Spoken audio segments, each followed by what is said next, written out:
nakakatawang partido. Kaya ikaw, Hontiveros, huwag ka nang umasa. Ang Akbayan po, ito po ang partido ni Risa Hontiveros, ni Shell Jokno, tsaka ni Tabingi. Oh. Kaya po tatlo lang sila na medyo sikat-sikat. Kasi nga, sablay yung mga utak eh. Napakasablay ng mga utak ng mga yan. Akalain nyo po, no? Sa kanilang po pa, ito muna, para hindi po tayo malito kung ano na lang po dito. Sabi po ni Representative Leandro Ligarda Libiste, batang-bata po. Kaya po may pag-asa tayo dito sa mga millennial congressman natin, no? Batang-bata po to na talaga namang maasahan natin. Hindi lang senador at congressman ang may insertion, sabi po ni Leandro Ligarda Libiste. Okay, masasabi natin na buong gobyerno ay may insertion. O tinanong nga ni El Chico. El Chico El Bamba, kung ano man ang pangalan nun, yung taga ABS-CBN, yung kapartner nung Doris Bergonya. Tinanong nga siya, ibig mo sabihin na congressman, mayroong insertion ang Pangulo at Vice President at mga iba pa. Sabi po ni Leandro Libiste, hindi lang senador at congressman ang may insertion, masasabi natin na buong gobyerno ay may insertion. Pero si Vice Presidente Sara Duterte po, wala. Nung tinanong si President ba may insertion? Hindi po ako makakapagsalita.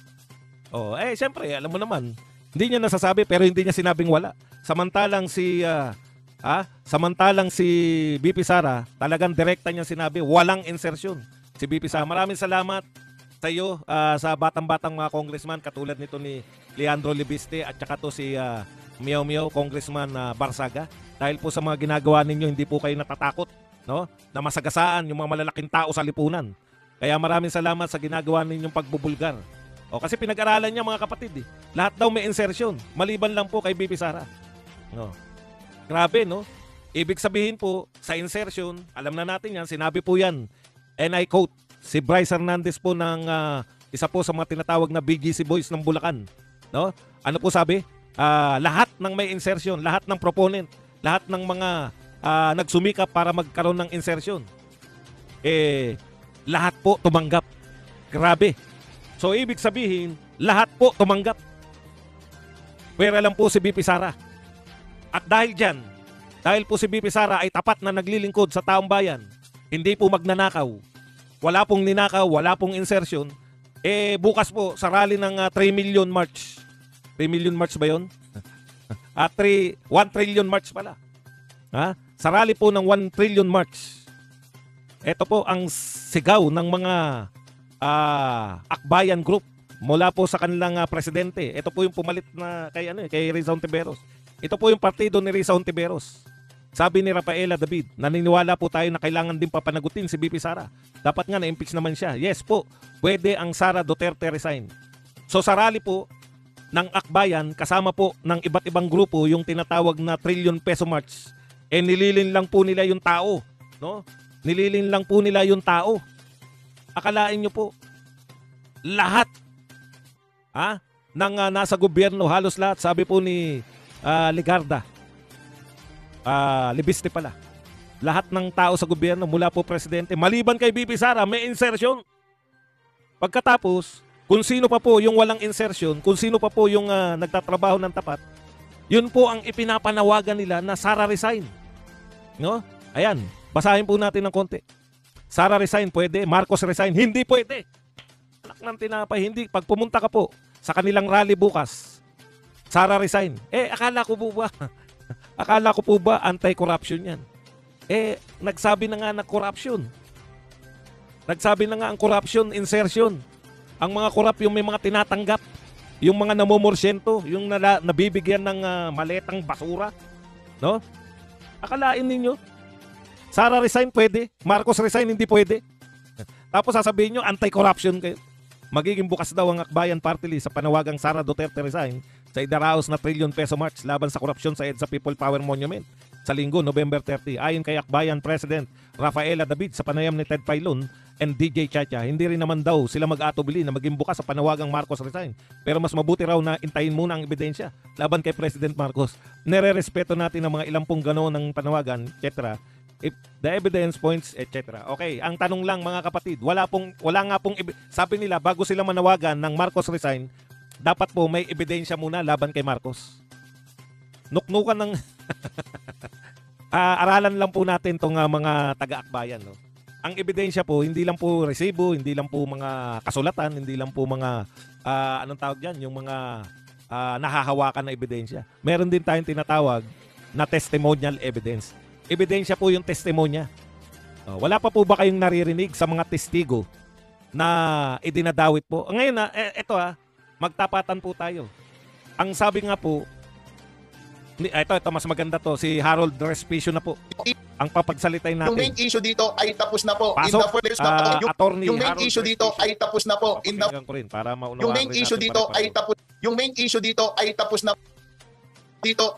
po. In the first place, neglectful si BBM sa kanyang pag-manage ng executive department. Period. Kung sinisisi niya lahat ng nasa baba, dapat sisihin niya rin ang kanyang sarili. Number 2, yung number 1 suspect natin na tinuturo natin na may alam lahat at may kasalanan lahat, ang tinuturo na mastermind ay si BBM mismo. Tapos na po ang laban. At yun din ang sinasabi ng kapatid, first sister na si Amy Marcos, na nagbigay siya ng context kung bakit ganun umarte si BBM from the very beginning ng kanyang presidency. Bakit sobrang inadequate niya, bakit puro palpak ang desisyon niya, at bakit puro corrupt ang ginawang desisyon during his administration.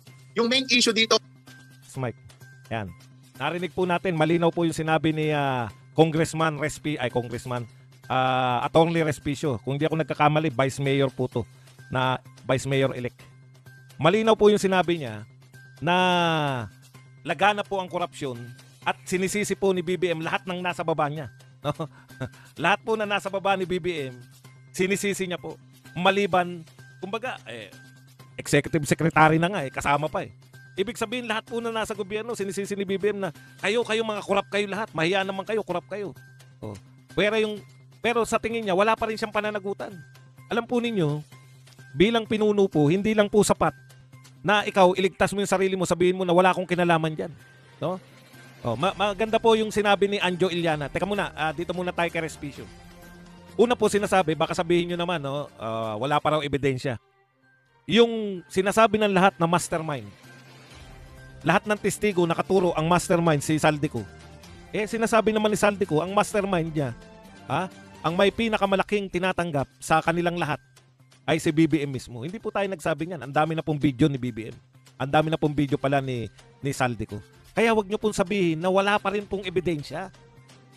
Testimonial evidence ay ebidensya po. At hindi po uubra na yung sinasabi ninyo na kinakailangan bumalik muna ni Saldico rito para mag-imbestiga yung ICI, mag-imbestiga yung ombudsman. Pinaliwanag na po yan ni Senator Marcoleta, no? Yung ombudsman po, hindi po kinakailangan na pinanumpaan po yung salaysay. Pwede pong mag-imbestiga yung ombudsman kahit text lang yan. Ano pa silbi nung magsumbong sa Pangulo o iba pang mga text na sumbong kung kinakailangan manumpa. Di ba? So, yun po yung sinasabi ni Respicio, lahat na nang nasa baba mo may kasalanan. Alam niyo po, yan po ang pinakamalaking pagkakamali ng leader. Iligtas mo yung sarili mo tapos lahat ng mga tauhan mo may kasalanan lahat. Pero yun niyo po, executive secretary na, pinaghinalaan na may kasabwat. Pati po yung mga secretary na, yan na po mga pinakamatatas Mga secretary na po ang susunod sa Pangulo na pinakamataas sa pagdating po sa executive. No? Mga secretary. Ay, wala po akong pinagbabasehan na sinabi ni Marcoleta. Ang sinabi ko po, sinabi ni Senador Marcoleta. Pero wala po akong sinabi na ang basehan ko po ay si Marcoleta. Baka kayo, yun ang basehan nyo, Marcoleta. Hindi ko po kilala si Marcoleta. Pasensya na po kayo. Sinasabi ko po, Senator Marcoleta. Wag nyo po, do not put. Wag nyo pong babaguhin yung mga sinasabi ko. Kung sinasabi nyo pong Marcoleta ang pinanggalingan ng aking mga kinukot ko, ay hindi ko po kilala yun. Dyan pala, nagsisinungaling na kayo kagad. Diba? Sino ba nakakakilala dyan sa Marcoleta na yan? Marcoleta po binabanggit kong pangalan. Senador ng Pilipinas. Yung Marcoleta po, hindi ko po kilala yan. Baka kayo man nakakakilala yan kasi mahilig kayo sa kubeta. Ang laman po ng mga utak nyo ano lang Ebs lang, ebs. Okay. Punta na po tayo rito, no? Balikan lang natin yung sinasabi nito ni Attorney Harold Respicio. No? Neglectful sa pagmamanage ng executive department. Para isahan na lang po.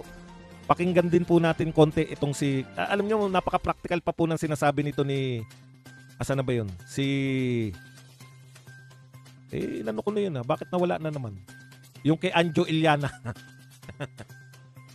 Maganda yung sinabi ni Anjo Iliana Kasi parang ang palusot kasi ng ating gobyerno, parang ang sinasabi ni BBM, wala akong kinalaman dyan. Ipagpalagay nyo na po na wala kang ninakaw.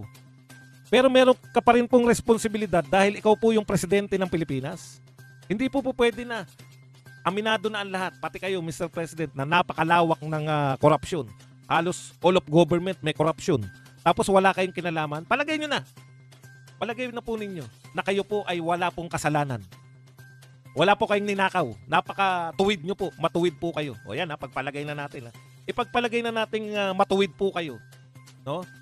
Kayo nagsasabi mismo na yung gobyerno nyo ay corrupt. Wala po ba kayong pananagutan nun? Hindi po ba kayo dapat na managot? Kung ang lahat ng mga department secretary ninyo ay panay involved po sa pagnanakaw, wala pa rin kayong pananagutan nun? Ha? Okay pa rin? Wala pa rin? Kahit na ano? Parang imposible, di ba? Okay. Ito, hindi, politiko dati yan si Anje. Pero napakasimple lang. Asan yung pananagutan po ninyo? Kung lahat po ng tao sa gobyerno ay magnanakaw, okay lang din. Kayo pa rin, magagalit lang kayo, ganun. May pananagutan kayo kasi kayo namumuno sa gobyerno. O para mas maunawaan po ng mga nagsasabing Marcobeta, na hindi ko naman kilala. Siguro, yan ang presidente nila sa 2028. No? Si Marcobeta. Para lang po maunawaan ninyo yung gusto naming sabihin. Liitan lang po natin. Halimbawa po, kayo, ano bang pinakamalit? Eskwelahan. Halimbawa po, eskwelahan. Kayo ang principal. Kayo po ang principal sa eskwelahan. Lahat po ng mga tauhan ninyo panay magnanakaw. Wala pa rin po kayo. Halimbawa po. Lahat po, nakawan po. Sa gabi, lahat ng mga electric fan, ninanakaw, lahat na makawad ng kuryente. Pagkadating kinabukasan, wala na naman tayong kuryente, sabihin ng principal. Sabihin nyo, hindi na kayo magnanakaw. Principal lang kayo. Wala na naman tayong kuryente. Sir, ninakaw po yung ating kuryente. Galit na ako niyan. Galit ako, sino ba yung magnanakaw na yan? Papahanap nyo lang, pero wala naman nakikita. Bumili ka na lang doon. Tapos bibili ka na naman, nanakawin na naman. Sa kantin. Punta ka sa kantin, daming kumakain na bata. Pag-report ng kantin na teacher. Sir, lugi po tayo. Bakit tayo nalugi? Ang daming kumakain. Halos yung mga, sinara natin yung gate, walang makakapag-labas na bata, walang nagtitinda sa paligid. Lugi pa rin. Lahat ng bata kumakain sa kantin. Short po tayo, short. Bakit tayo na short? Magagalit ka lang din. Araw-araw yun, short ka. Sige, abunuhan ko na lang. Araw-araw, short. Hindi ka magnanakaw, ha? Araw-araw ka ninanakawan. Naubos yung mga rep ninyo, ninakaw, naubos. Anong gagawin mo? Ano tawag sa'yo bilang principal? Putya, ganyan po yung nangyayari sa atin, eh. Wala ka pa rin pananagutan. Hindi po totoo yan. Pananagutan mo yan lahat. Alam niyo ba yun? Yung principal, kung ano mawala sa kanya eskwelahan, pananagutan niya yan lahat. Kaya ka nga pinag-hire ng mga, dapat chine-check mo. Baka ninanakawan ka sa kantin. Araw-araw. Ganyan po ang nangyayari yan. Kung principal, hindi papayag yung DepEd. Araw-araw kang nananakawan. Wala ka pa rin pananagutan. Hindi ka pa rin, ano pa bang ginagawa mo dyan? Bilang principal. Ganun po yun. Sa eskwelahan, may pananagutan po yung principal kung araw-araw siya ninanakawan. Ito po, hindi lang po to. Taon-taon na to. Ilang taon na po nananakawan yung gobyerno natin. Wala pa rin pananagutan. Palagay nyo ng tuwid, mabait, napakatuwid. Walang magpagnanakaw sa pamilyang Marcos. Yan na po, ha. Kinakampihan ko na kayo, ha. Kinakampihan, may ICI daw, kaya daw may ICI. Edi, sasabihin lang ng principal, bumuo ka nga. Imbestigahan natin yung mga nagnanakaw sa kantin. Bumuo ka nga, imbestigahan natin yung nagnanakaw dyan sa mga kuryente. Sir, matagal po to. Ano ngayon? Isang buwan na. Meron na bang head? Wala pa po tayong head ng investigating team. Hindi po ubra yung mga ganyan. Pananagutan po yan ng pinuno. Kaya po umaaksyon dapat yung pinuno. Hindi po ibig sabihin na yung principal dyan, hindi naman magnanakaw. Mabait yung principal dyan, kaya hindi pwedeng tanggalin. Ano hindi pwedeng tanggalin? Wala nang ginawa sa'yo. Wala na daw tama sa akin. Kunwari sa barangay. Pucha, barangay captain, nananakawan yung barangay. Araw-araw ninanakawan. Saan yung natin, yung collection ng mga kumuha ng sedula? Ninakaw po, Kap. Ninakaw! Galit na galit siya araw-araw. Hindi siya magnanakaw, ha? Bakit wala tayong, nasa na yung rep natin? Ninakaw, Kap. Ninakaw! Puta, pwede ba yun umangal ka lang ng umangal bilang kapitan? May pananagutan ka doon, nasa barangay, ninanakaw araw-araw yung gamit niyo.